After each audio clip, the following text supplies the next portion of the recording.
has long been held as the foremost method for measuring societal advancement. Kardashev Type 1 masters all of the energy of its home planet. For Type 2, it's the energy of its home star system. For Type 3, it's of its home galaxy, and so on. But thanks to the theoretical physicist John D. Barrow, there is another way of approaching the problem. In his own work, Barrow uniquely reversed the Kardashev scale into a new system, one that strives for what he called microdimensional mastery. In Barrow's scale, rather than expanding civilizations and ever-increasing units to measure them by, as per Kardashev, success instead comes from mastering increasingly small aspects of reality. At the start of Barrow's list is Type 1-, which is any civilization able to master anything their own size or bigger. So anything that's visible, like towns, cities, buildings, rocks, or sand. Then comes Type 2-, which relates to anything that can manipulate its own biology, including for organ transplants and gene therapy. And Type 3- is able to build new materials out of raw ones by manipulating molecular bonds. The making of plastics is an example of this. So it's so far so good for humankind. We can pretty much do everything on Barrow's scale up until this point. With Type 4-, we begin to enter into the unknown, though, as the main requisite for this civilization type is that they've mastered nanotechnology. Today's tech news is awash with headlines about nanotechnology, yes, but we're still far from having complete control over it. In fact, it's a technology sector still very much in its infancy. We took a closer look at this particular level of the Barrow scale in another video, so check that out after this. But next comes the main focus of today's question, Type 5-. According to Barrow, a civilization this advanced would be capable of fully manipulating and rearranging an atomic nucleus. They will have zoomed into reality so closely that even the most fundamental building blocks of it are at their mercy. So what would it mean if we could do that? Your first thought might be, hang on a minute, atomic? Nucleus? Manipulating? Haven't we already done that? And to some extent, we have. The manufacture of atomic weapons has clearly, perhaps irreversibly changed what it's like to live in this world. And how did we get there? By splitting the atom. By getting to grips with nuclear fission to produce enormous explosions. A Type 5- civilization has more to it than city-leveling superweapons, though. Where with A-bombs, it's essentially about the amount of energy that's released when an atom is cut open and the devastating effects thereafter. There's no such threat with Type 5-. Or not necessarily, at least. And that's because even at this infinitesimal subatomic level of smallness, they are in complete control. Yes, they could trigger literally any type of explosion at any moment they wanted to, but they're also highly advanced beings, so perhaps they wouldn't be doing that. Consider that every atom is made up of a combination of protons, neutrons, and electrons. The way these are assembled dictates what the atom is, and therefore what it can be used for and combined with in our world. Hydrogen, helium, lead, oxygen, they all have their own unique atomic structure. And when these and other atoms bond together, they form, well, everything. Skyscrapers, spaceships, oceans, forests, our own human bodies. It's all the result of how various atoms are arranged.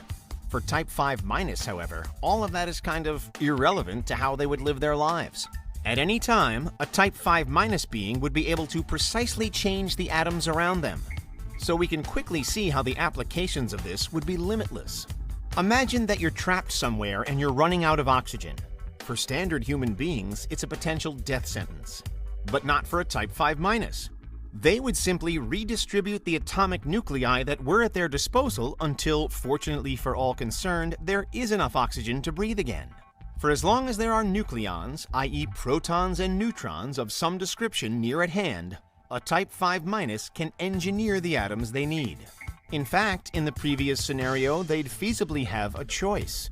Producing oxygen atoms to re-nourish the body would be one solution. But rearranging their bodies so that they didn't require oxygen in the first place could be another.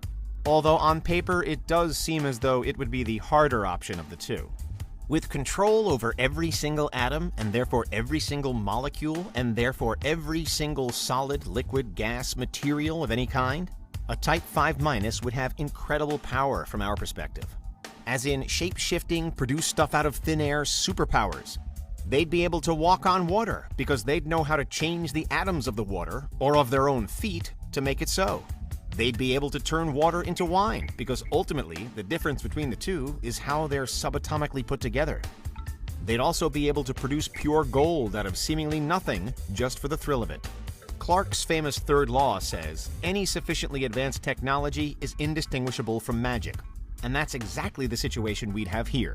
If a modern human were to meet a Type 5- being, then their abilities would translate as magic in our eyes. But would there be any wider consequences in an alternate reality where humanity is a civilization this advanced? There's no doubt that micro-dimensional mastery to this level would have to be controlled, in the sense that it couldn't just be everybody doing what they liked when they liked. Turning a loaf of bread into a stash of diamonds is all well and good, but where does it end? And how quickly before it becomes dangerous? After all, life is predominantly carbon-based. So what would happen if, for example, we began messing with carbon atoms, multiplying, rearranging, or deleting them at will? It might be argued that for this reason we could claim with some confidence that there aren't any Type 5 civilizations in the universe at present, because the natural world from our point of view seemingly obeys a number of rules. No one, it appears, is rewriting the laws of our reality whenever they feel like it, a feat that would be possible for a Type 5-. It might also be argued that if any civilization were to reach Type 5-, they'd inevitably have to do so as a collective, perhaps through a hive mind-like setup, or even as just one individual. The powers that they would have would be so all-encompassing that everything else in existence would be inescapably below them. Even for a Type 4- society, which, among other things, would employ a theoretical device known as a molecular assembler to manipulate materials above the atomic level. Those guys would still be completely at the mercy of Type 5. And that's because their, by comparison, primitive assembler could only ever work based on the molecules put into it, which would only ever be dictated by the atoms that make them up, which would always be determined by a Type 5-.